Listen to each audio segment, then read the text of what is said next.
Neil here again. Good morning one and all. I hope you're all keeping well. And yes, that is the British Metropolitan Police behind me, no doubt trying to keep an eye on me as we film all around London, bringing you all the latest news that's happening here and of course some stories from around the world too. Now first of all, I just want to thank you for all your beautiful kind comments about our recent do you remember, or you must remember this episode, of course, all about the Queen of the Empire, a theatrical lady who'd basically been at the theatre for a whole life and was the very last person to sadly turn off the final light.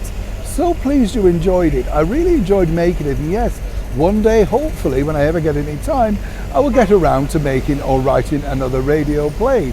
But today I wanted to share this particular gem with you if you're looking for a good movie coming up for the weekend. Now many of you may have heard of this movie because it was a classic film noir, but it's a very underrated film noir. It's not up there with all the usual greats.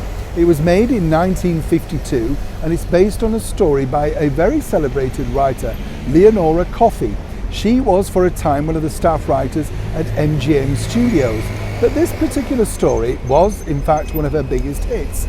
It was made, as I say, in 1952. It was called Sudden Fear, and it starred the wonderful actor Jack Palance and, of course, the evergreen star Joan Crawford. Now, I won't give too much away about the plot, but one of the things that I wanted to bring to your attention was it was one of the very first films to feature the new fandangled machinery that was the telephone answering machine.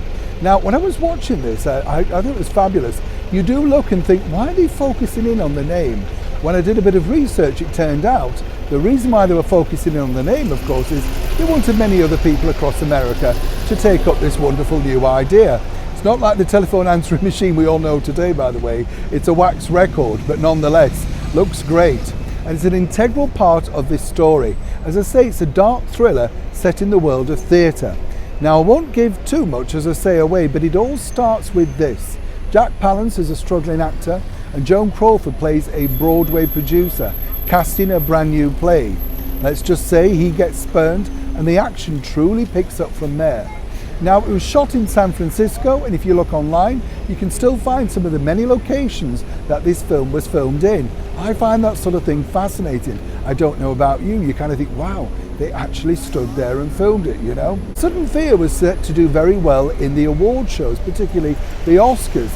And Joan Crawford, who'd won her very first Oscar way back in 1945 for Mildred Pierce, was finally hopeful of getting the second Oscar. Sadly not meant to be. 1952 was a very big year for great movies. Now, before Jack Palance, there were lots of people that they had their eye on to take on this particular role, including Tony Curtis. That's right. He was just bubbling under, as they say, but apparently when they did some kind of test, according to Tony, he just looked too young for Joan. She was playing around 35 on screen, but probably hitting more nearly 50 in real life. The lighting's very good. The action, as I say, takes place across many different areas, but it's one of those films that, you know, truly you're sat on the edge of your seat thinking, oh no, you know. And as I say, I wondered, could you really make this film today? Well, in my opinion, no, because of CCTV and mobile phones. That's with a lot of all those classic films, though, isn't it? But do enjoy the story and do give the movie a chance if you get the opportunity. It's on YouTube and it is free if you type in Sudden Fear 1952 or Sudden Fear Joan Crawford. You'll see the link pop up.